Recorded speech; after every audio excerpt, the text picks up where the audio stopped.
ಕೇಳಿ, ಎಲ್ಲರೂ ಕೇಳಿ. ಅಂಕಲ್, ಆಂಟಿ, ಗೌತಮ್, ಎಲ್ಲರೂ ಕೇಳಿ. ನಾವು ಇಲ್ಲಿ ಯಾಕೆ ಬಂದಿರೋದು ಗೊತ್ತಾ ನಿಮ್ಗೆ? ನಮ್ದು ಪರಿಸ್ಥಿತಿ, ನಾವು ಫಾರೆಸ್ಟ್ರಿ ಕಾಲೇಜಿಗೆ ಯಾಕೆ ಬಂದಿದ್ದೀವಿ, ಏನ್ ಅನ್ಕೊಂಡ್ ಬಂದಿದ್ದೀವಿ ಅದೆಲ್ಲ ತಿಳ್ಸಕ್ ಬಂದಿದ್ದೀವಿ ನಿಮ್ಗೆಲ್ಲರಿಗೂ. ದಯವಿಟ್ಟು ಎಲ್ಲರೂ ಕೇಳಿ. ರಿಸಲ್ಟ್ ಅನೌನ್ಸ್ ಆಯ್ತು. ನನ್ನ ಫ್ರೆಂಡ್ಸಿಗೆಲ್ಲ ಸೇರೋಣ ಅಂತ ಹೇಳಿದ್ದೆ. ಅದೇನ್ ಮಾಡ್ತಿದಾರೋ ಏನೋ, ಇನ್ನ ಬಂದಿಲ್ಲ. ಯಾಕೆ ಬರ್ಲಿಕ್ಕೆ ಹೇಳಿದ್ದೆ ಗೊತ್ತಾ? ಎಲ್ಲರೂ ಯಾವ್ಯಾಕೋಸ್ಕರ ಬರ್ತಾರೆ ಅಂತ ತಿಳ್ಕೊಳ್ಳೋದಕ್ಕೋಸ್ಕರ. ಇನ್ನ ಬಂದಿಲ್ಲ, ಏನ್ ಮಾಡ್ತಿದಾವೋ ಏನೋ. ಓ, ಬಂದ್ರು ಅನ್ಸುತ್ತೆ, ಕೇಳೋಣ ಬನ್ನಿ. ಎಷ್ಟು ಬಂದಿದ್ ರಿಸಲ್ಟ್? ನಂದು ಅಗ್ರಿಕಲ್ಚರ್ ಆಯ್ತು, 3000 ಬಂದಿದೆ. ನಾನಂದ್ರೂ 4000 ಬಂದಿದೆ. ನಮ್ಮ ಮನೇಲಿ ಫುಲ್ ಖುಷಿ. ನಾನಂದ್ರೂ ಮುಂಚೆ ಡಿಸೈಡ್ ಮಾಡಿರಪ್ಪ, ನಾನು ಹೋಗ್ಬೇಕಾದ್ರೆ ಫಾರೆಸ್ಟ್ ಇಲ್ಲೇ ಹೋಗ್ಬೇಕು. ಫಾರೆಸ್ಟ್ ಇಲ್ಲಿ ನೋಡು, ನಂಗೆಲ್ಲ ಕಾಡ್ ಬಗ್ಗೆ ಗೊತ್ತಾಗುತ್ತೆ, ಅನಿಮಲ್ಸ್ ಬಗ್ಗೆ ಗೊತ್ತಾಗುತ್ತೆ. ಬಟ್ ನನ್ ಕಾಡ್ ವಿಶ್ವಾಸ ಆಗ್ಬೋದು. ನಂದು 2000 ಬಂದೈತೆ ರ್ಯಾಂಕಿಂಗ್. 15,000 ಬಂದೈತೆ.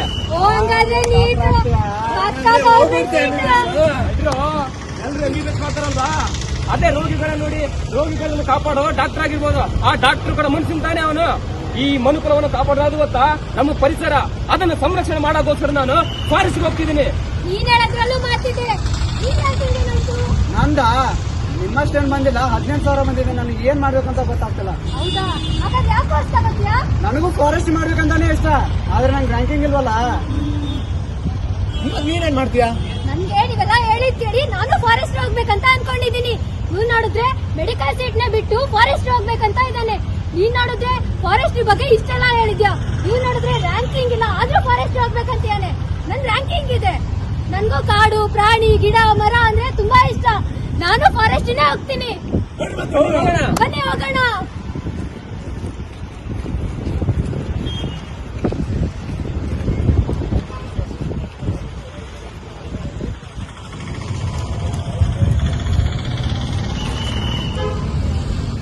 ಮುಖ್ಯಾಂಶಗಳು: ಅರಣ್ಯ ವಿದ್ಯಾರ್ಥಿಗಳಿಗೆ ಕಡಿತ ಆಗಿದೆ, ರಿಸರ್ವೇಶನ್ ಕಡಿತ ಆಗಿದೆ.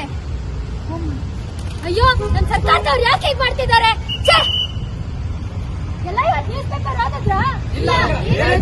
ನೋಡಿ, ಇಲ್ಲಿ ಅರಣ್ಯ ವಿದ್ಯಾರ್ಥಿಗಳಿಗೆ ಮೀಸಲಾತಿ ಕಡಿಮೆ ಅಂತ ವರದಿ ಹಾಕಿದ್ದಾರೆ. ಅವಾಗ ನೋಡಿದ್ರೆ 75% ಇದ್ದ 50% ತಂದಿಳಿಸಿದ್ರು. ಈಗ ಕಡಿತ ಆಗ್ತಿದ್ರೆ ನಮ್ಗೆ ಇಂತ ರಿಸರ್ವೇಶನ್ ಏನಿರುತ್ತೆ? ನಿಮ್ಗೆಲ್ಲ ಗೊತ್ತಾ, ನಾವು 2 ಲಕ್ಷ ಜೊತೆ ಸಿಇಟಿ ಬರ್ದಿ ಅಷ್ಟೆಲ್ಲ ಕಾಂಪಿಟೇಷನ್ ಮಾಡಿ ಬಂದಿರ್ತೀವಿ.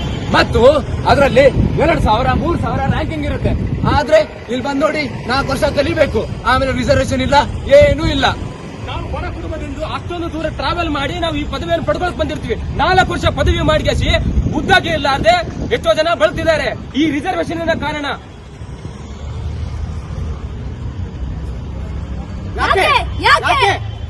ನೋಡಿ, ನಾವು ಇಲ್ಲಿ ಫಾರೆಸ್ಟ್ ಡಿಗ್ರಿ ಕಲಿಬೇಕಾದ್ರೆ ನಾವು ಫಾರೆಸ್ಟ್ ರಿಲೇಟೆಡ್ 64 ಕೋರ್ಸ್ಗಳನ್ನ ಕಲಿತೀವಿ. ಇದಿಷ್ಟೇ ಅಲ್ಲ, ಅಗ್ರಿಕಲ್ಚರ್ ಕೋರ್ಸ್ಗಳನ್ನ ಸಹ ಕಲ್ತಿರ್ತೀವಿ. ಇದಿಷ್ಟೇ ಅಲ್ಲ, ಆರ್ಟಿಕಲ್ಚರ್ ಕೋರ್ಸ್ಗಳನ್ನ ಸಹ ಕಲ್ತಿರ್ತೀವಿ. ಆದ್ರೆ ನಮಗೆ ರಿಸರ್ವೇಶನ್ ಇಲ್ಲ. ಯಾಕೆ? ಇಷ್ಟೇ ಅಲ್ಲ, ನಾವು ಫಾರೆಸ್ಟ್ ಅರ್ಪಿಂಗ್ ಕಲಿತೀವಿ, ಬರ್ಡ್ ವಾಚಿಂಗ್ ಕಲಿತೀವಿ, ಟ್ರೀ ಐಡೆಂಟಿಫಿಕೇಶನ್ ಕಲಿತೀವಿ. ಇಷ್ಟೇ ಅಲ್ಲ, ನಮ್ಮ ಜೀವನವನ್ನೇ ಮುಡಿಪಾಗಿಟ್ಟು ಫಾರೆಸ್ಟ್ ಪ್ಲೇಸ್ಮೆಂಟ್ ಅಂತ ಫಾರೆಸ್ಟ್ ಹೋಗ್ತೀವಿ, ಅಲ್ಲಿ ಕೆಲಸ ಮಾಡ್ತೀವಿ. ಇಷ್ಟೇ ಅಲ್ಲ, ನಮ್ಗೆ ಯಾಕೆ ರಿಸರ್ವೇಶನ್ ಇಲ್ಲ? ಒಬ್ಬ ವಿದ್ಯಾರ್ಥಿ 4 ವರ್ಷ ಅರಣ್ಯ ಪದವಿ ಮುಗಿಸಬೇಕಾದ್ರೆ ಸರ್ಕಾರ 6 ಲಕ್ಷ ಖರ್ಚು ಮಾಡುತ್ತೆ. ಆದ್ರೂ ನಾವು ನಿವೃತ್ತವಾಗಿ ಮಾಡ್ತಿದ್ದಾರೆ. ಯಾಕೆ? 6 ಲಕ್ಷ ಒಬ್ಬ ವಿದ್ಯಾರ್ಥಿ ಖರ್ಚು ಮಾಡಿದ್ರು ಕೂಡ ರಿಸರ್ವೇಶನ್ ಅಲ್ಲ. ಇದರಿಂದ ನಮ್ಗೆ ನ್ಯಾಯ ಸಿಗಬೇಕು. ಹಿಂಗೆ ನಾವು ಸುಮ್ಮನೆ ಕೂತ್ಕೊಂಡ್ರೆ ಆಗಲ್ಲ, ನಾವೇನಾದ್ರು ಮಾಡ್ಲೇಬೇಕು. ಬನ್ನಿ.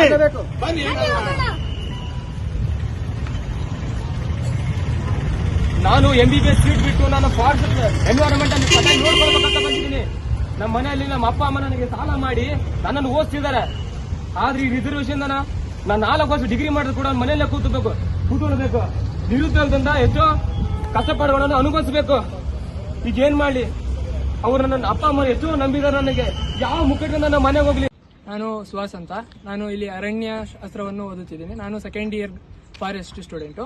ಇಲ್ಲಿ ನಾವು ಒಂದು ತರಗತಿಯನ್ನು ಮುಷ್ಕರವಾಗಿ ಬಹಿಷ್ಕಾರವನ್ನು ಮಾಡಿ ಇಲ್ಲಿ ಕೂತಿರೋ ಒಂದು ಪ್ರತಿಭಟನೆ ಕಾರಣ ಏನಂದ್ರೆ, ನಮಗೊಂದು ಫಾರೆಸ್ಟ್ರಿ ಸ್ಟೂಡೆಂಟ್ಸ್ಗೆ ಒಂದು ತುಂಬಾ ಅತಿಯಾದ ಒಂದು ಅನ್ಯಾಯ ಆಗ್ತಿದೆ. ಇದು ಕಾಲಕ್ರಮೇಣ ಆಗ್ತಾ ಬರ್ತಿದ್ದಂಗೆ ನಮ್ಮ ಫಾರೆಸ್ಟ್ರಿ ಸ್ಟೂಡೆಂಟ್ಸ್ಗೆ ಒಂದು ಇದು ಅನ್ಯಾಯ ಇವಾಗಿಂದ ಅಲ್ಲ, ಅದು ಮುಂಚಿಂದನೂ ಆಗ್ತಾ ಬರ್ತಿದೆ. ಈ ಅನ್ಯಾಯವನ್ನು ತಡೆಗಟ್ಟುವುದಕ್ಕಾಗಿ ನಾವು ಇವತ್ತು ಮಾಡ್ತಿರುವ ಒಂದು ಪ್ರತಿಭಟನೆ ಇದು. ಇವತ್ತು ಎಷ್ಟೋ ಜನ ಅಗ್ರಿಕಲ್ಚರಲ್ ಫಾರ್ಮ್ ಯೂನಿವರ್ಸಿಟಿಯಲ್ಲಿ ಇರುವ ಅಗ್ರಿಕಲ್ಚರ್, ಹಾರ್ಟಿಕಲ್ಚರ್, ಫಿಶರೀಸ್ ಅಲ್ಲಿ ಎಷ್ಟೋ ಜನಕ್ಕೆ ತಮ್ಮದೇ ಆದಂತ ಒಂದು ಕನಿಷ್ಠ ಅರ್ಹತೆ ಇದೆ. ಆದ್ರೆ ನಮ್ಮ ಫಾರೆಸ್ಟ್ರಿ ಸ್ಟೂಡೆಂಟ್ಸ್ಗೆ ಯಾಕೆ ಈ ತರ ಒಂದು ಕನಿಷ್ಠ ಅರ್ಹತೆ ಇಲ್ಲ ಅನ್ನೋದನ್ನು ನಮ್ಮದೊಂದು ಪ್ರಶ್ನೆಯಾಗಿ ಉಳಿದುಕೊಂಡಿದೆ. ಯಾಕಿಲ್ಲ? ನಾವು ಫಾರೆಸ್ಟ್ರಿ ಓದ್ತಿಲ್ಲವೇ? ನಾವು 4 ವರ್ಷ ಓದ್ತಿಲ್ವಾ? ಯಾಕೆ ನಾವೇನಂತ ತಪ್ಪು ಮಾಡಿದೀವಿ ಅಂತ ಫಾರೆಸ್ಟ್ರಿ ಸ್ಟೂಡೆಂಟ್ಸ್ ನಾವು ನಮ್ಮದೇ ಆದಂತ ಒಂದು ಕನಿಷ್ಠ ಅರ್ಹತೆಯನ್ನು ಕೇಳೋದು ತಪ್ಪೆ. ಯಾಕೆ ಫಾರೆಸ್ಟ್ರಿ ಸ್ಟೂಡೆಂಟ್ಸ್ ಅರಣ್ಯ ಓದುವುದು ಅರಣ್ಯ ಕಾಯುವ ಹಕ್ಕಿಲ್ಲವೇ? ಅರಣ್ಯ ಓದುವವರಿಗೆ ಯಾಕೆ ಹಕ್ಕಿಲ್ಲ? ನಾವು 4 ವರ್ಷ ಎಲ್ಲರಂತೆಯೇ 4 ವರ್ಷ ಒಂದು ಪ್ರೊಫೆಷನಲ್ ಡಿಗ್ರಿ ಅಂತ ಒಂದು ಚೂಸ್ ಮಾಡಿಬಿಟ್ಟು ಸಿಇಟಿಯಲ್ಲಿ ಎಷ್ಟೋ ಒಂದು ಅತ್ಯಾದ ಒಂದು ಅಂಕವನ್ನು ಪಡೆದುಬಿಟ್ಟು ನಾವು ಟಾಪ್ ರ್ಯಾಂಕಿಂಗ್ಸ್ ನಲ್ಲಿ ಕೂಡ ಮೆಡಿಕಲ್ ಆ ತರದ್ದು ಯಾವುದೇ ಒಂದು ಸೀಟ್ ಸಿಕ್ಕಿದ್ರು ಕೂಡ ನಾವು ಅದನ್ನು ಬಿಟ್ಟುಬಿಟ್ಟು ನಾವು ಇಲ್ಲ ಅರಣ್ಯಕ್ಕೆ ಮಾಡಬೇಕು, ಅರಣ್ಯಕ್ಕೆ ನಾವು ಸೂಕ್ತ ಅಂತ ಹೇಳಿ ಎಷ್ಟೋ ಜನ ಅರಣ್ಯವನ್ನೇ ಆಯ್ದುಕೊಂಡವರು ಇದ್ದಾರೆ. ಹಾಗಾಗಿ ಅಷ್ಟೇ ಅಲ್ಲದೆ ಎಷ್ಟೋ ಜನ ಡಿಪ್ಲೊಮಾದಲ್ಲಿ ಲ್ಯಾಟ್ರಲ್ ಎಂಟ್ರಿ ಮೂಲಕ ಕೂಡ ನಮ್ಮಲ್ಲಿ ಫಾರೆಸ್ಟ್ರಿ ಗ್ರಾಜ್ಯುಯೇಟ್ಸ್ ಆಗಬೇಕು, ಫಾರೆಸ್ಟ್ರಿ ನಾನು ಒಂದು ಕೊಡುಗೆಯನ್ನು ಕೊಡಬೇಕು, ನನ್ನದೇ ಆದಂತ ಒಂದು ಕೊಡುಗೆಯನ್ನು ಕೊಡಬೇಕು ಅಂತ ಕೂಡ ಬಂದಿರೋರು ಕೂಡ ಇದ್ದಾರೆ.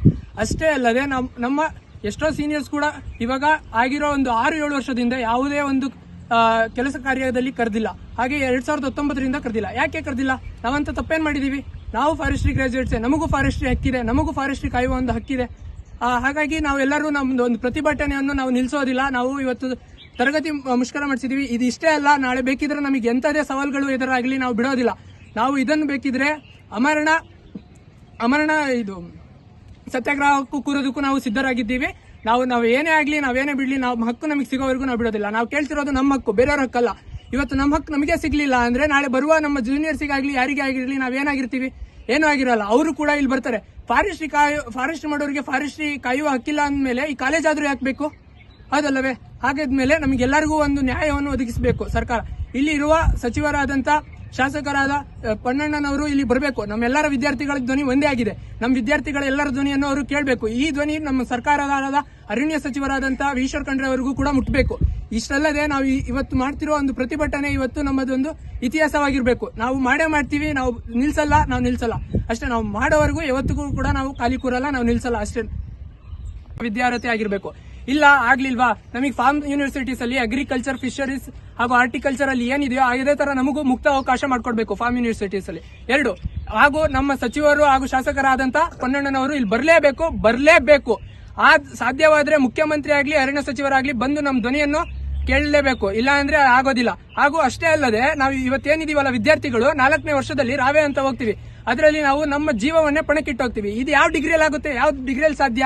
ಯಾಕೆ ನಾವು ಅಷ್ಟೆಲ್ಲ ನಾವು ಜೀವನ ಪಣಕ್ಕಿಟ್ಟು ಹೋಗ್ಬೇಕಾದ್ರೆ ನಾವು ನಮಗೆ ಆದಂತ ಒಂದು ವಿದ್ಯಾರ್ಹತೆಯನ್ನು ನಮಗೆ ಕನಿಷ್ಠ ಪಕ್ಷ ಮಾಡಿಕೊಡ್ಲೇಬೇಕು. ಇದು ನಮ್ಮ ಮೊದಲನೇ ಬೇಡಿಕೆ. ಇಲ್ಲ ಅಂದ್ರೆ ಒಂದು ಮುಕ್ತ ಅವಕಾಶ ಕೊಡಬೇಕು. ಎಲ್ಲಾ ಫಾರ್ಮ್ ಯೂನಿವರ್ಸಿಟೀಸ್ ಅಲ್ಲೂ ಹೇಗಿದೆಯೋ ಅದೇ ತರ ನಮಗೂ ಒಂದು ಚಾನ್ಸ್ ಕೊಡಬೇಕಾಗುತ್ತೆ. ಹಾಗೂ ಇವರು ಶಾಸಕರಾದಂತ ಪಣ್ಣನವರು ಇವತ್ತು ಬರಲೇಬೇಕು. ನಮ್ಮ ವಿದ್ಯಾರ್ಥಿಗಳ ಧ್ವನಿಯನ್ನ ಕೇಳಲೇಬೇಕು. ಅವ್ರು ಬರಲೇಬೇಕಾಗುತ್ತೆ. ಇಲ್ಲಿ ಅವ್ರು ಬರ್ಲಿಲ್ಲ ಅಂದ್ರೆ ನಮ್ಮ ವಿದ್ಯಾರ್ಥಿಗಳ ಪ್ರತಿಭಟನೆ ಇವಾಗ ಇದು ಇನ್ನು ಅತಿರೇಕಕ್ಕೆ ಹೋಗುವ ಸಾಧ್ಯತೆ ಇದೆ. ನಾವು ಅಮರಣ ಸತ್ಯಾಗ್ರಹವನ್ನು ಕೂಡ ಮಾಡಲು ಹಿಂಜರಿಯುವುದಿಲ್ಲ. ಇದು ನಮ್ಮ ಎಲ್ಲರ ಕಠಿಣ ನಿರ್ಧಾರ. Justice for students.